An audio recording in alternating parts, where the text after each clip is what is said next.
Hi YouTube, I hope you're all doing great. I'm having a pretty good day, not too bad. It's cold out, a lot of snow, a lot of damage. I went out and looked at that tree that's closest to me and thought about picking things up, but it was like 8 degrees. I think the warmest it got today was about 18 degrees. But when I was first out there this morning, it was pretty chilly. So I thought, no, I'm going to leave it alone. Just going out to feed those kitties and give them some water. And they're doing good. They're all happy and warm and safe and all that. Just kind of talking today, not a lot on my mind aside from the last couple days.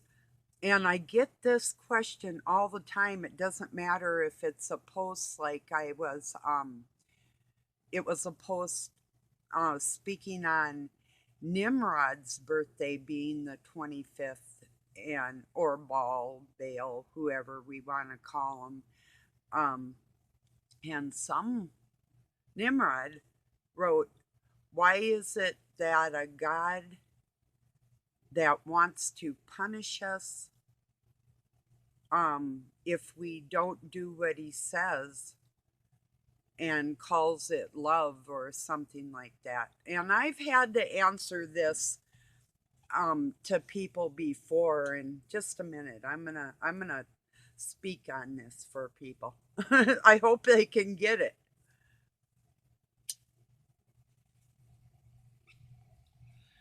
And I can't like verbatim remember word for word what I wrote this person, but it was to the extent of,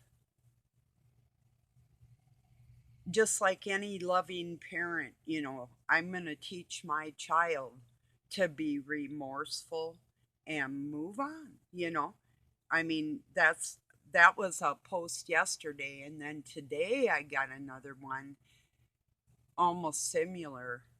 Let me see if I can recall what I wrote. You know what? I'm going to look it up real quick because I really made my point, and I don't think I can, because I don't have what he had written, the person in particular, but it'll just take me a minute here. I think, let me see. Here we go, I think. Okay, it says, "To my fellow pagans and heathens, y'all ready for my birthday bash? The same one the Most High said not to follow in Jeremiah 10:2 through 8. Well, this guy wrote, blood sacrifice is a pagan and always has been, and the Roman stuck the concept into Christianity as a cruel joke that people would celebrate the death and drink the simulated blood. What kind of God has a son be killed and ask believers to drink his blood, then threaten them to obey?" Okay, first off, if you believe in eternity, anything this guy said, he's already twisted the whole thing. Although Christ died in the flesh, evidently has capabilities of coming back, and evidently the Christ spirit that we feel inside of us is from a real live entity person.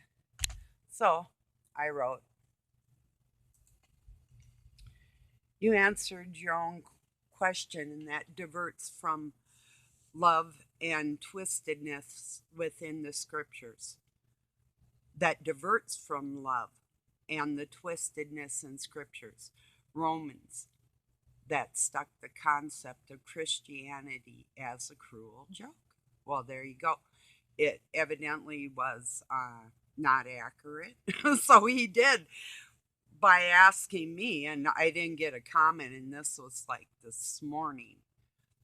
And then I put, with or without a book, God is in our hearts and it determines our ethics. Anything you say after this is proof of what's on the inside, regardless of the pagan twists in real life. Enjoy your day. Because I really get sick of these people. They don't want to abide by the commandments, but they want to question why a parent would want us to do better and have remorse for anything we've done bad. I mean, is that such an awful thing that, we would admit to doing something shady and move on from it? It's like we learn our lesson and now we're not going to do that again. But these people want to dwell on a God they say had somebody killed. No, he didn't have them killed.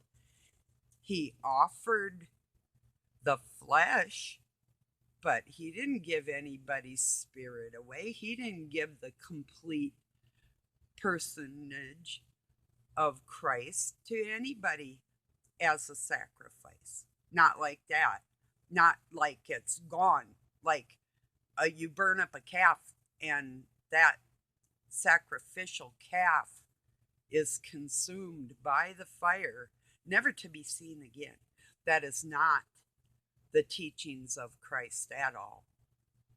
If you see what I mean with the twists that they put in there, everybody wants to attack, what kind of loving God would do this. Well, if you have the story straight, that God himself was in Christ as a spirit and came down here to be with us, and he still exists.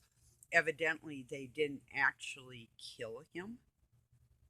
Not entirely, only in the flesh, teaching us the way out, you know. And these people don't want to hear that.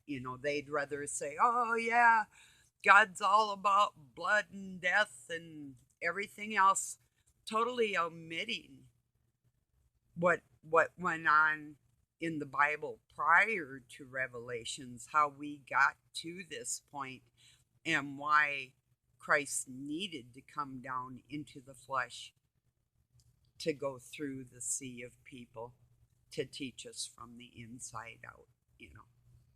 Evidently it was needed.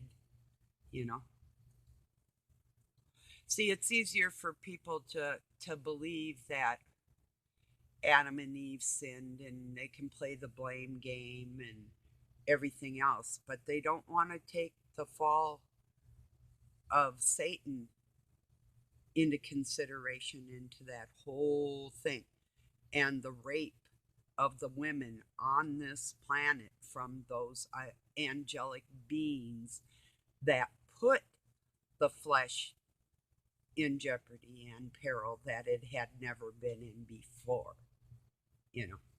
But it was easier for the Catholic Church to write in that man and woman had sinned instead of the angelic beings that actually are not taking the blame or getting blamed at all.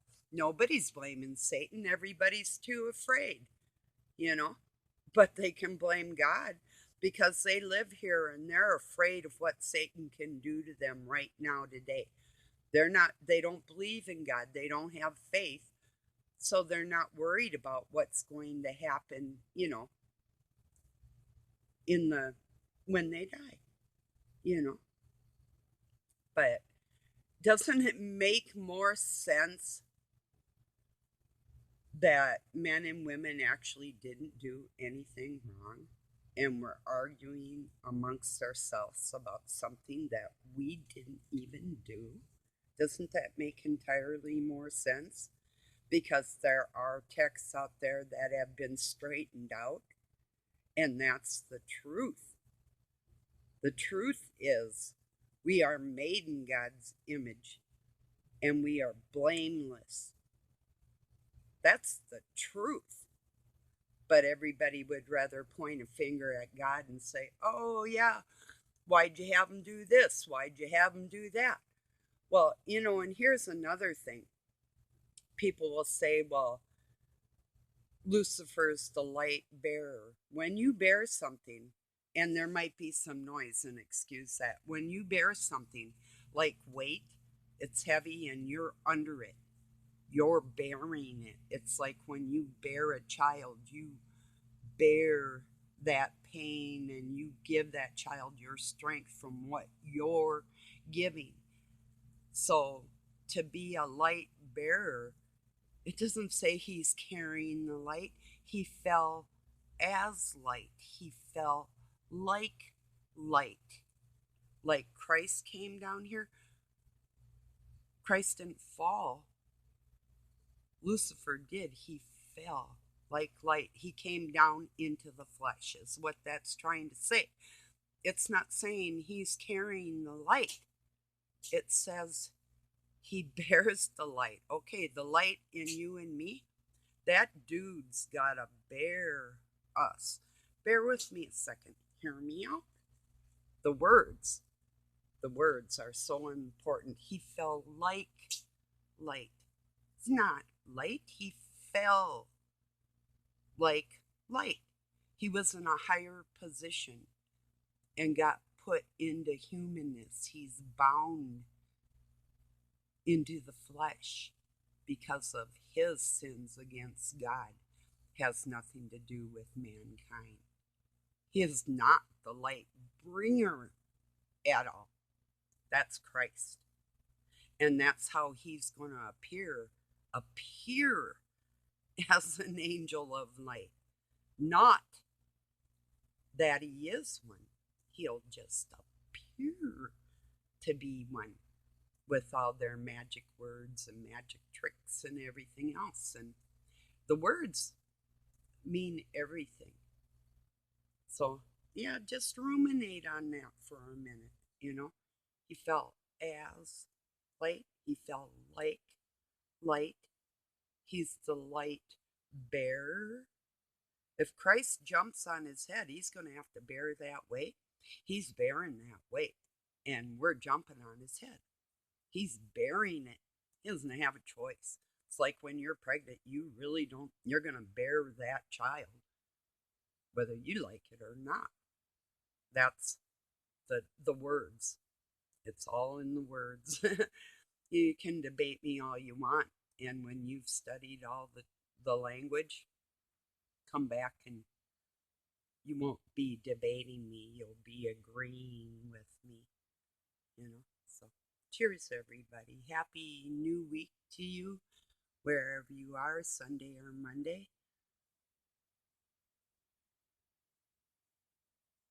But yeah, I get them questions all the time. Why would a God do this? Why would a God do that? Well, if you knew the language, you would realize it wasn't God that was doing that. He doesn't interfere at all. I mean, he can, but he doesn't. Just a minute. He's leaving that up for us to do the right things on this planet and see what we hold within ourselves. Who are we? What our ethics are? Our core ethics, our moral values, our integrity as people. And how else would you find that out unless you just let your people do what they're gonna do? So yeah, excuse my pump. I thought, well, I'll just do my dishes and make a video real quick. I'm sure you can hear me pretty good anyway. So just a minute.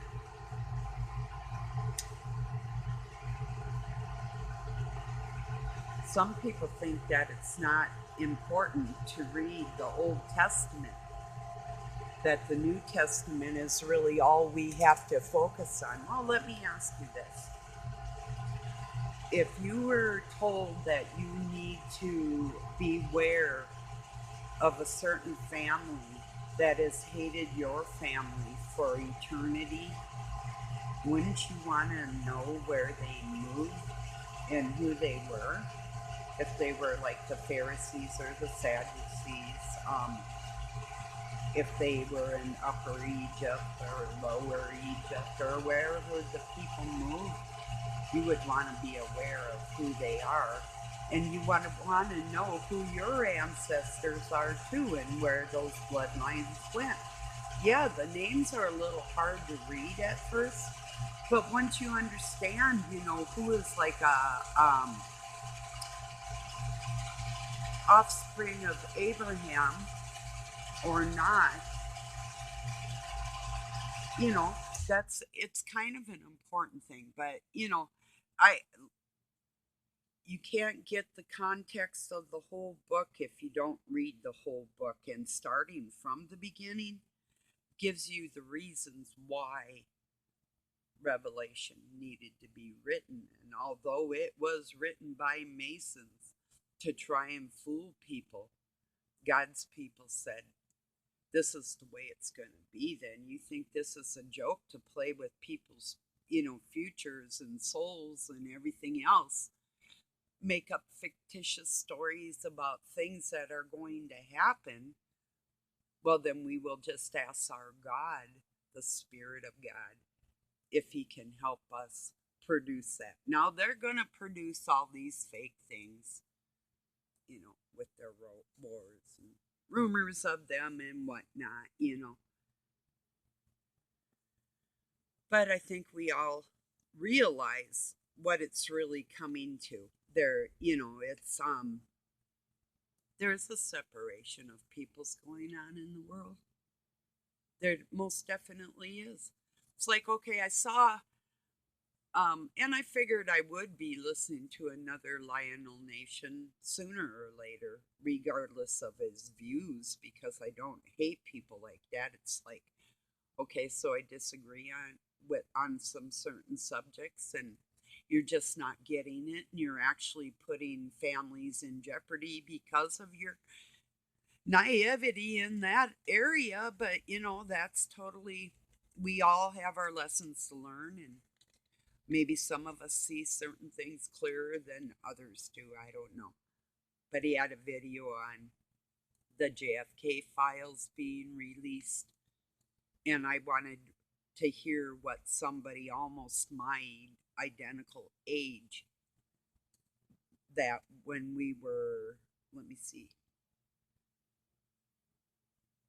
4 or 5 years old, maybe 6, but I think he was probably 5 or so when Kennedy was assassinated, and it was all over the news. And that was one of the first FF situations or whatever. We still don't know for sure, but I wanted to see what his take was after all these decades. Well, he feels like I feel about it. We are never going to know the truth. And personally, what I think, because his wife, Jackie Onassis Kennedy, came from the wealthiest family in the United States at that time, being the Onassis. Okay, if you had money and you had inside connections with the CIA and they were your best buddies and everything, and you're the president's wife and he's going out on the town with a celebrity like Marilyn Monroe and having her sing in public happy birthday in a seductive way to him, as a wife, what would you do? Well, I wouldn't have him killed, but I'm not her. And that's my thoughts on that. And that's what I've always felt. If you ever saw her reaction when her husband's head got blowed off right in front of her. And I can honestly say, from what my ex did to my children, if somebody did that in front of me, I would have much the same reaction. Reactionless. I mean, I might have a little more reaction like that. I think I'm probably a bit more humane, but I'm just saying.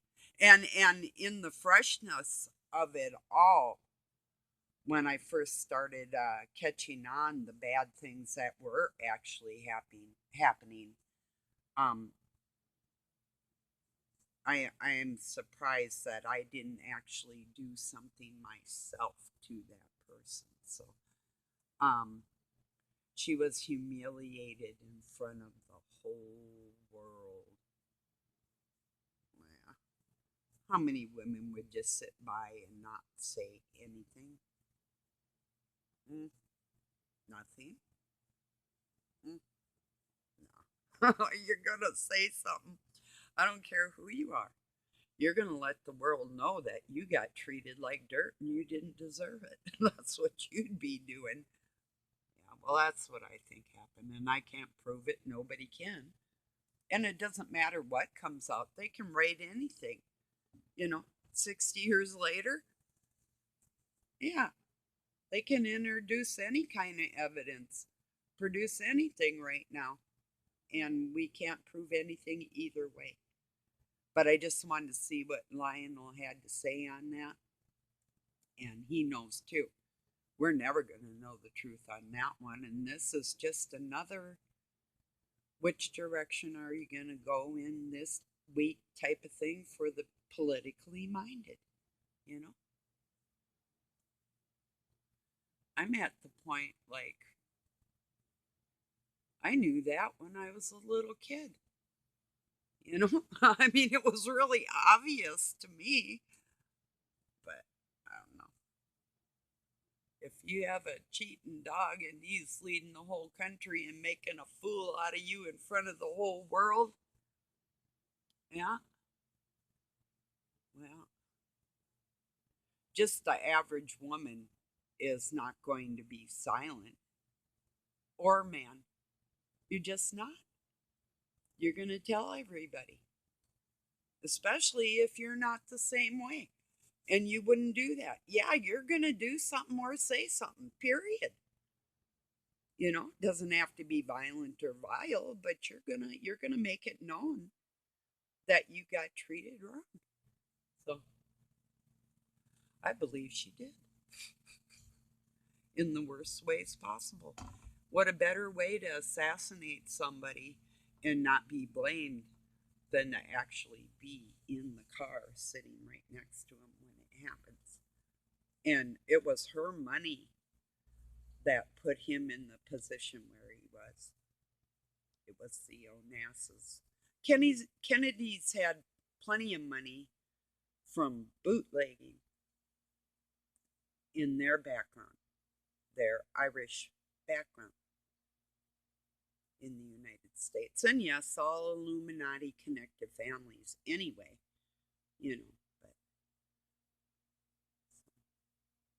if some of you think that you might be related to like the Obamas, Michelle and Barack, both, whether they're a man or a woman, but they're related to Andrew Jackson and